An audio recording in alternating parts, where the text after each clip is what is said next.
Thank you. Well, after such a very good, complete presentation by David, and after the comments by Sergio Amaral, I'll be very brief, and I'll address only some of the issues. First, the issue of the initiatives that the new leadership is going to take or not, and what's the legacy of the who-when leadership in terms of reform, and what should we expect in terms of the schedule for reform and the nature of reform.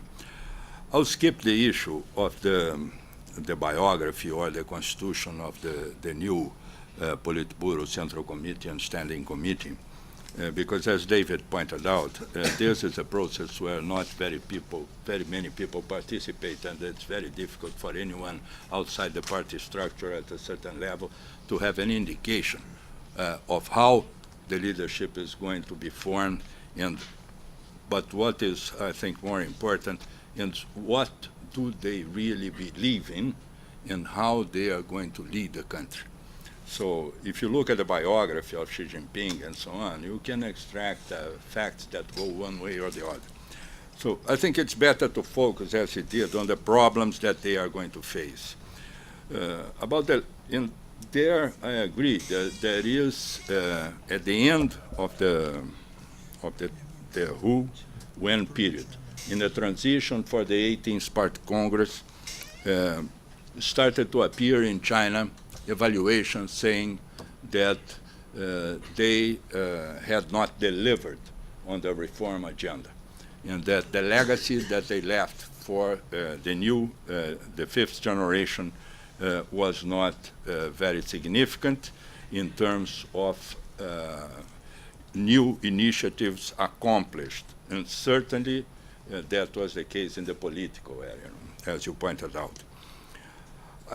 I would make only one comment on this question of the legacy and the question that you mentioned of 2009 and the fact that in the last years of the fourth generation, they were not able to implement many reforms.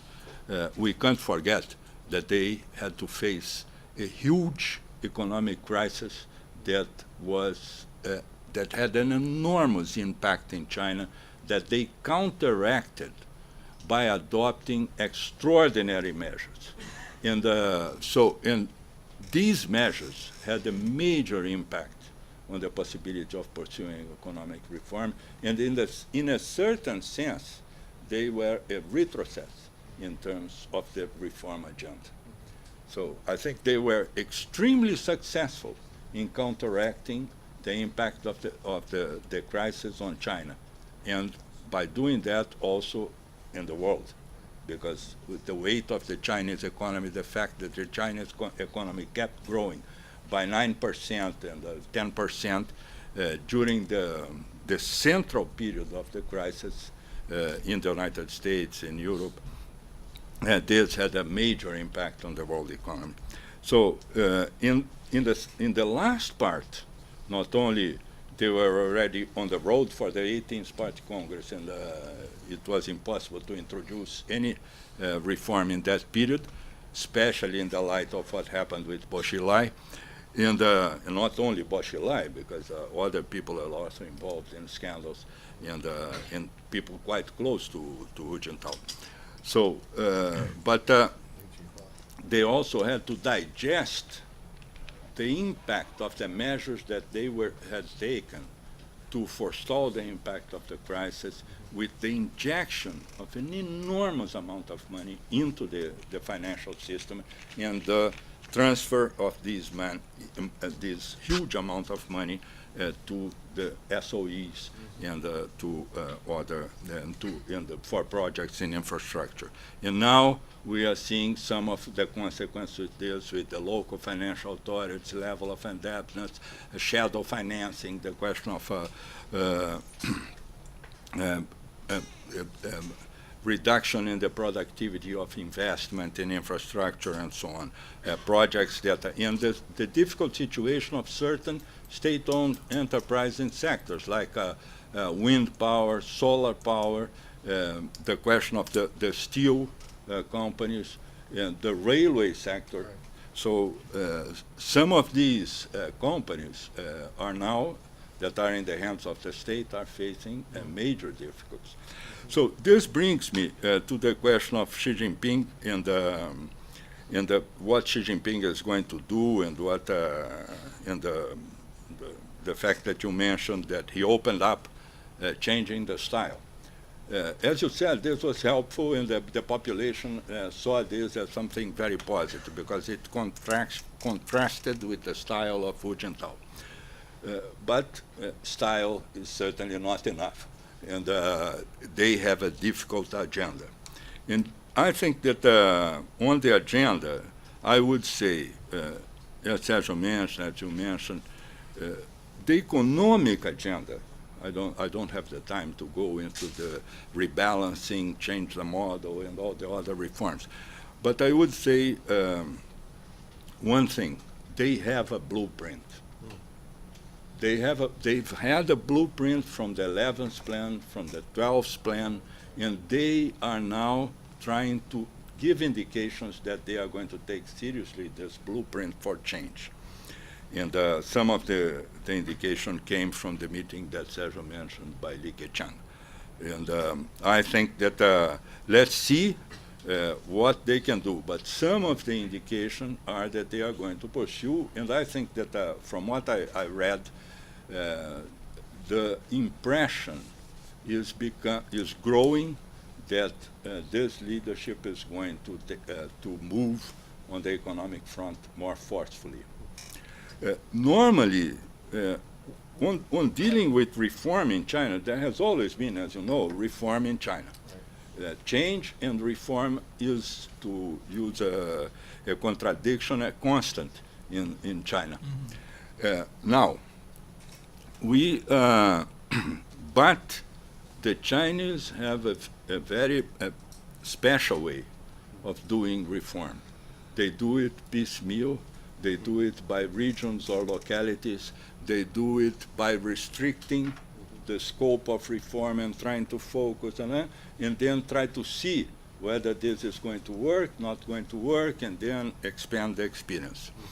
So I think that this is not going to change. And as a matter of fact, when I was still in China, and there was a growing debate around this question that who, when, hadn't delivered on reform, one Chinese intellectual said, look, we've had a breakthrough in the end of the 70s with reform and opening up in the socialism with Chinese characteristics by Deng Xiaoping. We don't need a breakthrough now. It's not a question of a breakthrough. We have a model. We have to go on implementing this, and this will lead to reform. And I think to a certain extent that's true, because they are still pursuing their long-term objective of making China a developed middle-income power in the next 10 years. And probably in the process becoming the first economy in the world. So they are going to pursue, I think, this sort of reform. The other thing that I would mention, and you indicate that they are consolidating and so on, that's more or less what has happened with everyone. And everyone waits for the third plenum of the Central Committee by the end of the first year to announce the program. But they are giving early indications that they want to pursue reform on the economic front. On the political front, I think the question is much more difficult, as both you and Sergio mentioned. But I would like to stress one point that you raised, is the link between economic and political reform. To me, I think that's a conclusion that I take from my experience in China. I think that after '89, in spite of some reforms that you mentioned that were very important in the change in the leadership and so on, the fact that you have to retire at 70 and so on, which is significant, but in some attempts at internal democracy in the party and this sort of thing, local elections, but the political agenda lagged behind. And what I think is a major difference is that there is no clear blueprint for a political reform, because the Chinese reject the idea that they should adopt Western democracy and say this has nothing to do with Chinese history and so on, Chinese culture and that. And as a matter of fact, Chinese democracy is not working at all right now. So neither in the United States, nor in Europe. So why should we adopt such a system? Such a controversial. We now, well, and this is a view that you start to see people in the United States sharing this view, that meritocracy is a good thing, that efficiency guaranteed by a centralized leadership and so on is something that, whereas the democratic system is not working anymore. So there are some views like that in the U.S. and in Europe now. And they all quote the Chinese experience and how the Chinese deliver in terms of growth and development. But I share this view that the next generation of economic and social reform that the Chinese have to implement cannot be done without political reform. And I think that you can't change the whole system, you can't increase urbanization without political reform. So, and without releasing part of the control of the party. So I think that if they don't do that, this is not going to succeed. Now, the question of the China dream, and that's my final comment. I think that this is not a bad expression, and it's part of the change of style. And the fact that Xi Jinping is now addressing people informally without a paper in front of him and so on, all that is contributing. And the issue of the China dream with the elements that you mentioned is something that I think is going to develop as a sort of part of the story that they want to create. Corruption is something that they have to address, and they know that, and I think the most serious and radical sentence, if we can speak about a radical sentence, in the statement by Hu Jintao was that corruption could deal a death blow to the party. So they are aware of that, and and the fact that you mentioned that Wen Qishan, we are going to miss Wen Qishan in his role as dealing with us, with you, and so on, and he is certainly a fantastic leader. But the fact that they moved Wen Qishan to the disciplinary commission, as you mentioned, I think is an indication that they want to take this seriously now. But on the question of equity, I think that they will have to move in it's linked with the issue of consumption and making consumption the engine of growth, the question of the safety net and health, education, and so on.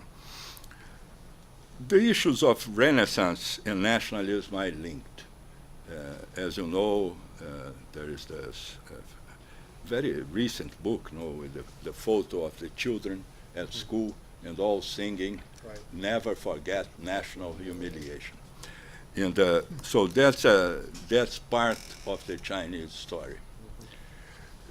Now, my final comment on the Chinese story and on foreign policy and the question of the relationship with the United States and so on. Part of the story is the rejection of the concept of hegemony. That's part of the classical Chinese thinking since The Art of War and other writings. Whether this is something that will remain as power grows in China is something to be seen. But it's certainly part of the story. The question I do agree, and the Chinese, I think, have this clear in mind, that they lack soft power and that they lack a story. But elements of that story are appearing. in the socialism with Chinese characteristics, the question of the efficiency, the question of the ability to deliver. And the results obtained, removing 500 million people from extreme poverty in a space of 30 years is not a minor result. Keeping growth at 10% a year for 40 years is not a minor result. Avoiding major crises and absorbing the consequences of the Asian crisis and the current crisis without having a major break in their development is not a minor result. But all this has a major cost in terms of inequality, environment, political freedom, and so on. On the political side, my final point is that I think that they will have to work on a few things that are difficult. Separation between party and government. This is something that dates from the period of Deng Xiaoping, and I think that's central. The other is transparency. And transparency is being forced on them by the reaction of public opinion, the media, the internet, and so on. So I think transparency will tend to grow. And the question of the rule of law. You can't have a stable system with people that are a huge number of people in the bureaucracy, in the party, in the military that are outside the rule of law. And I think they are aware of that. But all these issues are extremely difficult to tackle, maintaining at the same time the stability, which is since the period of Deng Xiaoping, and he paid a heavy price in '89 for that, to maintain growth with stability. So these are some of the comments, and I enjoyed very much your presentation.